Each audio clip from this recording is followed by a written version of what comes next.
ప్రభునందు ప్రియమైన దేవుని బిడ్డలారా, అందరికీ మన రక్షకుడైన యేసుక్రీస్తు నామములో నా హృదయపూర్వకమైన వందనాలు. మీ అందరికీ శుభము కలుగును గాక.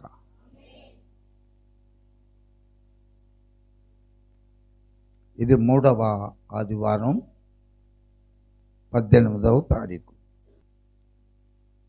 27వ కీర్తన ఒక్క మారు తెరచి ఉంచండి. ఇక్కడ కీర్తనకారుడైన దావీదు ఒకనాడు గొర్రెల కాపరి,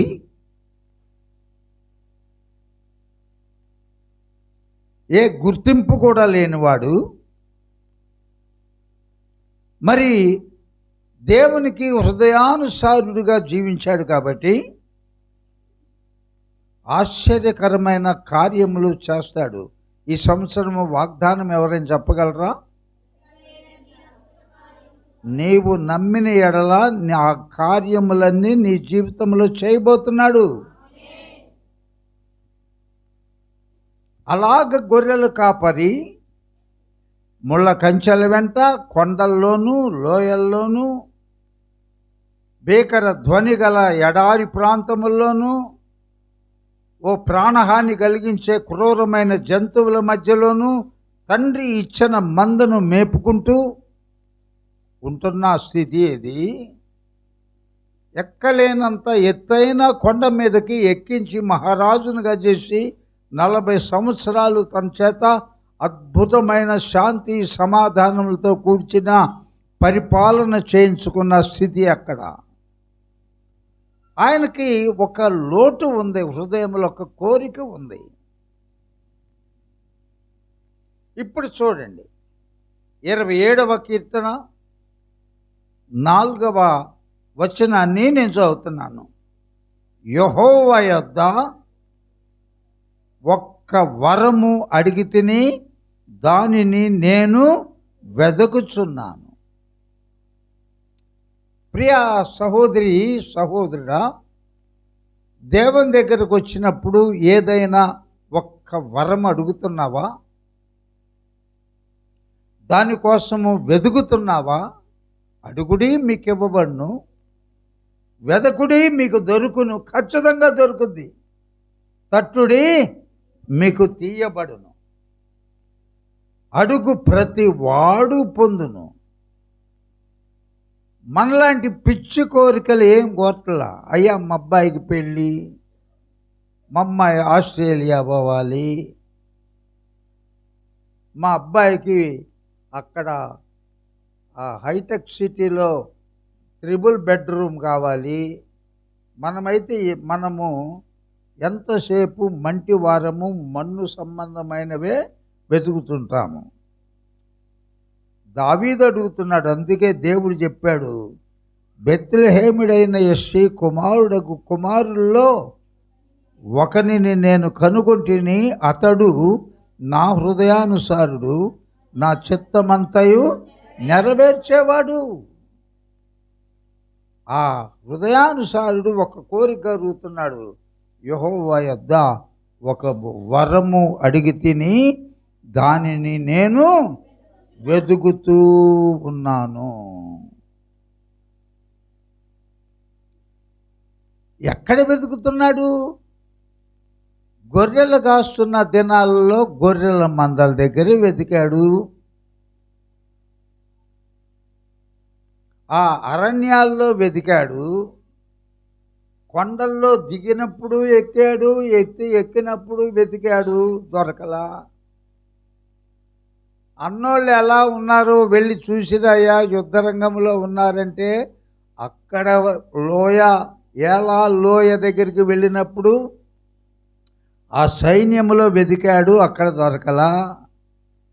గొల్యాతును చంపేశాడు, అక్కడ దొరకలా. ఆ తర్వాత సౌలు మహారాజుకి అల్లుడయ్యాడు, అక్కడ దొరకలా, సౌలు దగ్గర దొరకలా.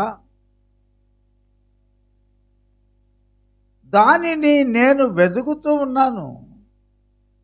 యెహోవా యొద్ద ఒక్క వరం అడిగి తిని, అదే దానిలో అలా వెతుకుతున్న సమయంలో దేవుడు ఒక చక్కని జవాబు చెబుతున్నాడు. అదే అధ్యాయములో 8వ వచనము. వెతుకుతూ వెతుకుతూ వెతుకుతూ వెతుకుతూ ఉన్నాడు కదా దావీదు. అప్పుడు ప్రభువు చెప్తున్నాడు, నా సన్నిధిని వెతుకుడి. నువ్వు ఎక్కడెక్కడ వెతుకుతున్నావు దావీదు? గొర్రెల మందల దగ్గర, అడవిలో, చెట్ల మధ్య, ముళ్ళ కంచెల మధ్య, ఓ సైన్యం దగ్గరికి వస్తే మెన్నవేళ్ళ మధ్య, గొల్లియాతుగాడిని చంపినప్పుడు వాడి దగ్గర, రాజుకు అల్లుడైనప్పుడు ఆ ఇంట్లో, రాజు దగ్గర, నీ భార్య దగ్గర వెతికావు కదా, దొరకలేదుగా. దొరకదు. ఎక్కడ వెతికితే దొరుకుతుందంటే నా సన్నిధిని వెదకుడని దేవా యెహోవా నీవు సెలవీయగా, యెహోవా నీ సన్నిధిలో నేను వెదకదనని నా హృదయము నీతో అనెను. Praise the Lord. ఈ ఒకే మాటతో దేవుడు అడగటం, జవాబు పొందటం కూడా జరిగింది. ఈ మాటలు చాలు చూడండి. నా సన్నిధికి వెదకుడి. మందిరములో ఉన్న సహోదరుడా సహోదరి, చిన్న బిడ్డలారా పెద్దలారా, ఊరక పనికిమాలి అన్ని లోకములో ఏమీ వెతకొద్దు, నీకు దొరకవు. ఎక్కడ వెతికితే దొరుకుతాయి? ఆయన సన్నిధిలో. సన్నిధిలో ఎల్లప్పుడూ దేవుని స్తుతించుడి. ఇప్పుడే పాడుకున్నాం. ఆయన సన్నిధిలో. ఎందుకండి ఇంట్లో ప్రార్థన చేసుకుంటే వినో, దేవుడు లేడని బుద్ధిహీనులు వారి తమ హృదయములో అనుకొందరు. వారు అసహ్య కార్యములు చేసే వాళ్ళు చెప్పే మాటలు సోమరులు. ఇంట్లో చేసుకుంటే ప్రార్థన కాదా? ఏమంటున్నాడు దేవుడు? నీకేది కావాలన్నా నా సన్నిధిలో వెతకండి, దొరుకుతుంది. సన్నిధి అంటే ఈ పూట మీకు ఒక చక్కని అర్థం చెప్తాను. సన్నిధి సకల సంపదలు దొరికే నిధి దేవుని పరిశుద్ధాలయమే. దేవుని స్తోత్రం. నీకేది కావాలన్నా అన్నీ దొరికే స్థలం ఇది. దైవజనులు లేసన్న గారు రాశాడు, ఒకసారి పడదామా? సంపదలకు గని సకలము నువ్వు ఇక్కడికి వచ్చే వారికే చేయగలవు. కలవరపడి ఎందుకు కొండల వైపు చూస్తారు? నా సన్నిధిని వెతకుడి అని దేవుడు అంటున్నాడు. సర్వకృపానిధివి సంపదలగని, సర్వకృపానిధి సంపదలగని, సకలము సకలము సకలము సకలము చేయగలని కన్నులేసి చూచెదా. సకలము చేయగలని కన్నులేసి చూచెదా. కలవరపడినే కొండల వైపు నా కన్ను లేతున్నా. కొండల వైపు నా కన్ను లేతి కొదువతో నేను కుమిలెదనా. కొదువతో నేను కుమిలెదనా. కలవరపడినే కొండల వైపు నా కన్నులే వెతుదునా.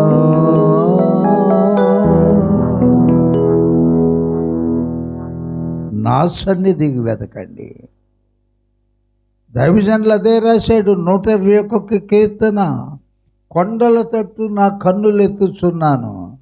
కొండల తట్టు నీ కన్నులు ఎత్తితే సహాయం ఎక్కడ వస్తుంది? యెహోవా వలననే నాకు సహాయము కలుగును. కారణమేంటి?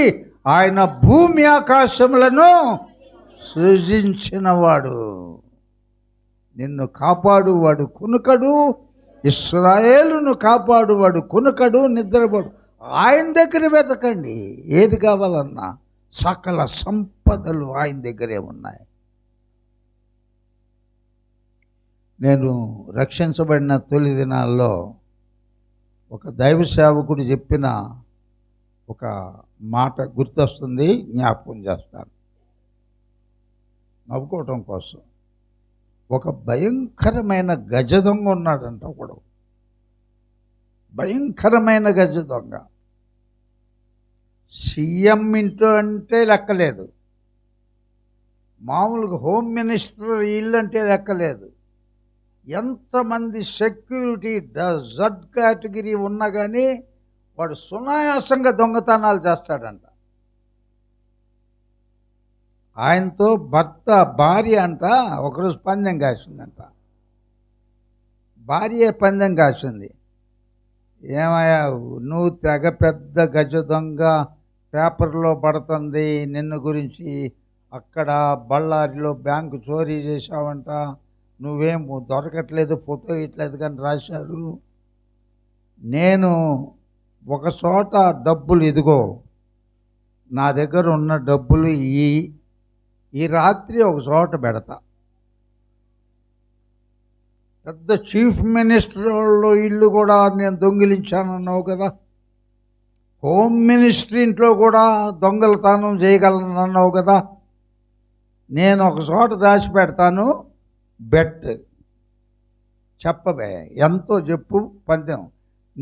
ఆయనే అన్నాడంట, ఎంతకాలం నుంచి దోపిడీలు చేసిన లక్షలు తెల్లవారే నీ చేతిలో పెట్టి నీ పేరున మొత్తం ఇల్లు వాకిళ్ళు కూడా రాసేస్తా, ఉంటావా మాట మీద? సరే. సాయంత్రం 7 అయింది. భార్య భర్తలు ఇద్దరు కలిసి అన్నం తిన్నారు. ఆమె దగ్గర ఉన్న మూట చూపించింది ఆయనకి. ఇక నువ్వు పడుకో, నేను ఒక చోట పెడతా. తెల్లవారుజామున 5 గంటలకల్లా ఇది నువ్వు ఎక్కడ నేను పెట్టానో దొంగతనం చేస్తే సరే, లేకపోతే మాట తప్పొద్దు, నా పేరున మొత్తం నాకు రాయాలని ఆశ అంతా. కాసేపు కబుర్లు చెప్పుకున్నారు. ఎవరంతటి వాళ్ళు ఎవరి మంచం మీద వాళ్ళు పడుకున్నారు. భార్య నిద్రపోయింది అనుకున్న తర్వాత 11 గంటల నుండి లేచి, ఆడవాళ్ళు సహజంగా ఎక్కడెక్కడ దాచి పెడతా ఉంటారు, మీరందరూ ఆడవాళ్ళే కదా, చీరల్లో పెడతారు, బియ్యపు దానిలో బ్యాగులో పెడతారు, పోపులు డబ్బాలో పెడతారు. ఇంకా చెప్పండి, నేను ఎవరితో చెప్పను, చెప్పండి మీరు ఎక్కడెక్కడ దాస్తారు. అట్లా దాచిపెట్టాడు, దాచిపెట్టింది. ఇక 11 గంటల నుంచి వెతుకుతున్నాడంట. 12 అయింది, 1 గంట అయింది, 3 అయింది. వీడికి చెమటలు పడుతున్నాయి, అదేం దొరకట్లా. భార్యతో ఏం ప్రమాణం చేశాడు? మొత్తం రాసిస్తానన్నాడు. ఇంకా ఎక్కడ పెట్టుంటుంది? బాత్రూంలో పైన ఏమైనా పెట్టుంటుందా? అటక మీద ఏమైనా పెట్టుంటుందా? ఎలుకల బోన్లో ఏమైనా పెట్టుంటుందా? తౌడులో ఏమన్నా పెట్టుంటుందా? వెతికింది 5 అయిపోయింది. ముచ్చెమటలు పట్టేసి ఉన్నాడంట. అందరూ పడి ప్రమాణం చేసేది దీంతో 5ంటికి లేచిందంట. ఏమయ్యా పెద్ద దొంగనన్నావు కదా, దొరికితే ఇటీ చూపించు, నా మూట నాకు. ఎక్కడ పెట్టావే, కనపడలేదు, చెమటలు పడుతున్నాయి నాకు. దొరకలేదా? ఓడిపోయావా? ఓడిపోయావా? ఓడిపోయానే. నీ తల దిండి కింద పెట్టాను చూసుకో అన్నంట. నేర్చుకోండి. మీ ఆయన కింద తల కింద పెట్టుకుంటే ఇంకెవడు ఎతకడు. అది వదిలిపెట్టి మిగతాదంతా వెతికేశాడు వీడు, మా గజ్జ దొంగ. అందుకని మీకు కూడా సలహా ఇస్తున్నాను, మీ భర్తలకు తెలియకుండా ఉండాలంటే ఎక్కడెక్కడో కాదు, ఆయన తల కింద పెడితే అది తప్ప మిగతా అంతా వెతుకుతాడు.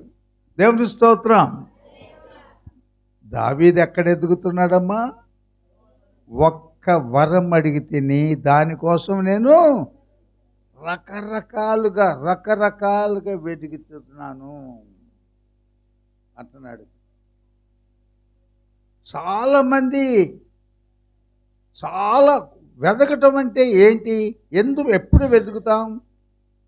వెతుకుతాం చెప్పండి? ఏదైనా పోగొట్టుకున్నప్పుడు అది కూడా విలువ కలిగింది అయితేనే. కాబట్టి ప్రియమైన దేవుని బిడ్డలారా, కొందరు రక్షించబడిన కొత్తలో అబ్బో ఎంత హృదయంలో రక్షణ ఆనందము, మంట. రక్షించబడిన చర్చిలకు వెళ్ళడం మాత్రమే కాదు, సమీపంలో మీటింగ్స్ 3 రోజులు జరుగుతున్నాయంటే కూడా సంచి దగ్గరించుకోవటం పోవటం. రక్షించబడి ఒక 7-8 ఏళ్ళు అవుద్ది, సొంత చర్చికే రాదు. దేవుని స్తోత్రం. అంటే వాళ్ళు ఎక్కడ ఏం పోగొట్టుకున్నారన్నమాట? రక్షణ లేదు, ప్రార్థన లేదు, సహవాసం లేదు. దేవునికి ఒకసారి స్తోత్రాలు చెప్పండి.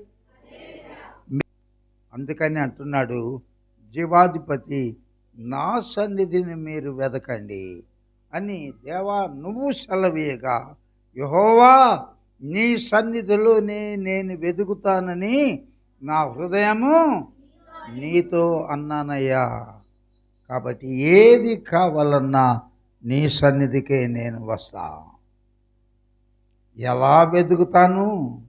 ఉపమానము ప్రభువారు చెప్పాడు. పెండ్లి కుమార్తె ఆమె ప్రదానం చేసినప్పుడు పెండ్లి కుమారుడు తరపున వాళ్ళు వచ్చి పెండ్లి కుమార్తెకు ఎన్ని నాణ్యాలు ఇచ్చారు? 10 నాణ్యాలు. ఒక్కటి పోయింది అనుకోండి, పొరపాటున వచ్చిన వాళ్ళందరికీ చూపిస్తా ఒక్కటే కదా అనుకుంటుందా?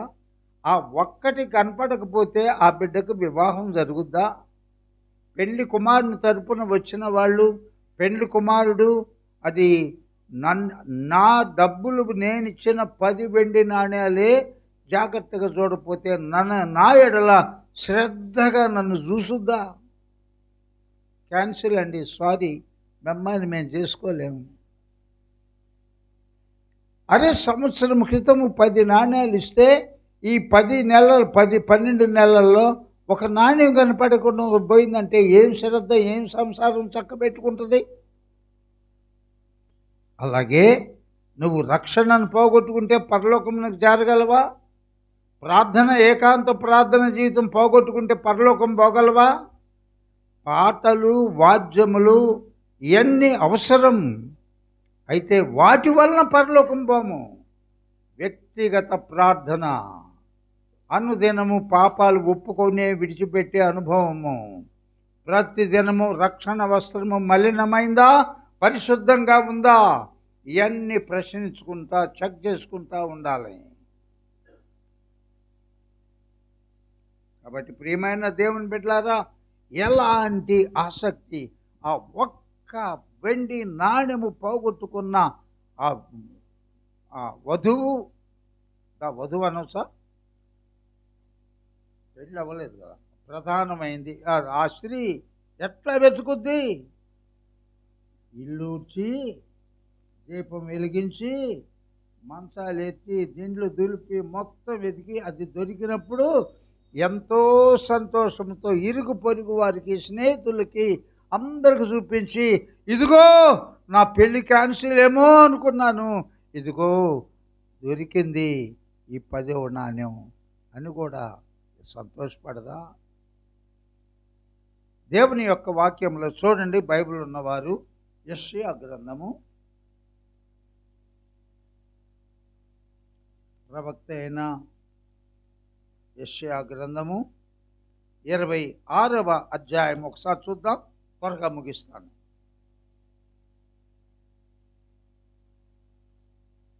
తీసిన వారు మీరు చదవండి.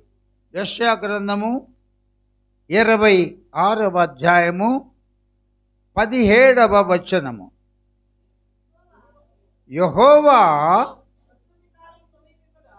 ఒక స్త్రీకి ప్రసవించే దినములు సమీపించినప్పుడు, అమ్మా, గర్భవతి వేదన కలిగిన వేదనల చేత ఎట్లా మొర్ర పెట్టుద్దో మేము నీ సన్నిధిలో అలా మొర్ర పెడుతున్నామయ్యా. ఏమంటున్నాడు చూడండి, ప్రసూతి కాలము సమీపించినప్పుడు ఒక్కసారి అటు ఇటు ఉన్న ప్రక్కటెముకలంతా ఇరిగిపోయినట్టు ఉంటాయి అంట. అప్పుడు బిడ్డ కేవమని ఒకసారి బిడ్డ బయటకు వస్తే అప్పుడు అది ఒక మరణము. బిడ్డను చూడగానే ఎంత వేదన, ఒక్క క్షణంలో మర్చిపోయి ఆ బిడ్డను చూసుకొని పొత్తిగులో పడుకోబెట్టుకుంటే ఎంత ఆశ్చర్యకరమైన సృష్టికర్త మనం ఆరాధనించే దేవుడు.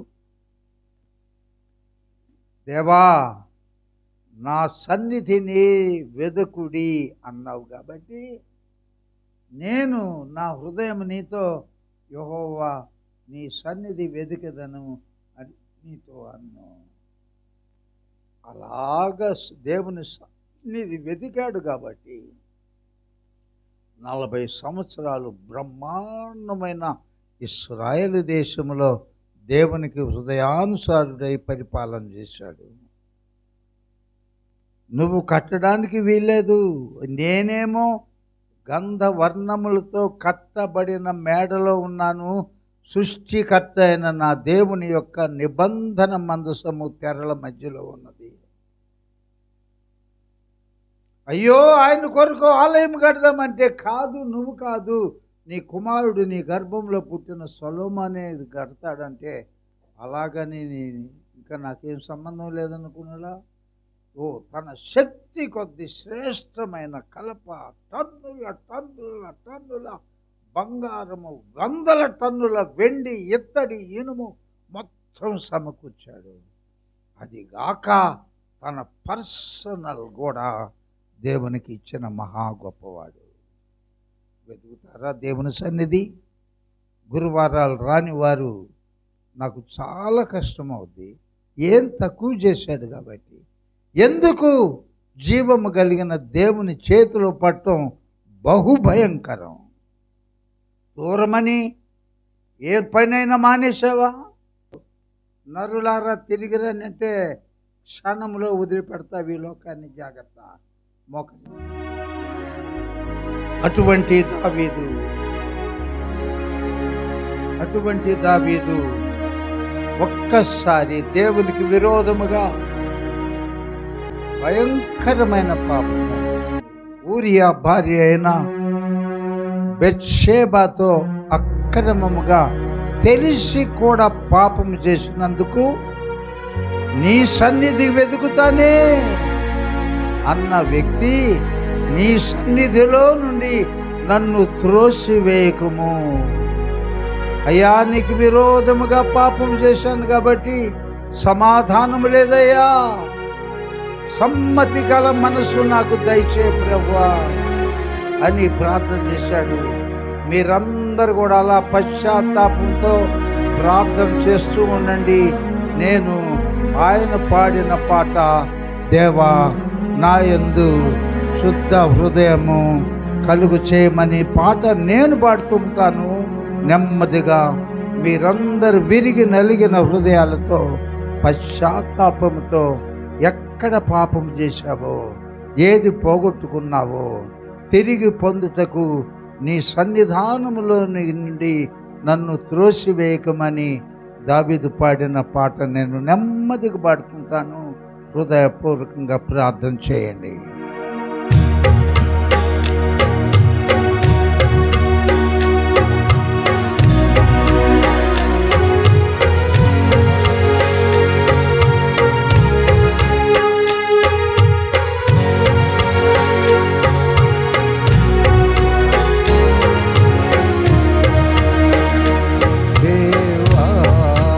నాయందు శుద్ధ హృదయ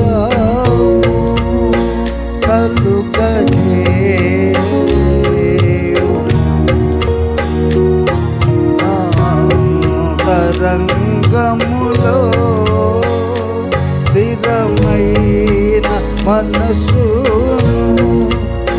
మనముగా నీ సన్నిధానములో ఉండి నన్ను త్రోసివేయకుము. నీ పరిశుద్ధాత్మను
ఆమేన్. దేవుని కొరకు, ఆయన సన్నిధి కొరకు తపన పడదాం. ఏది మనం పుట్టినప్పుడు తీసుకొని రాలేదు, ఏది మన వెంట తీసుకొని వెళ్ళలేం. ఆయన సన్నిధిలో బ్రతకటం, సకల సంపదలు ఆయన యొద్ద పొందుకుని నిత్య రాజ్యంలో మనందరము ప్రవేశించుటకు పరిశుద్ధ ఆత్మ దేవుడు మనకు నిండుగా తోడుగా ఉండును గాక.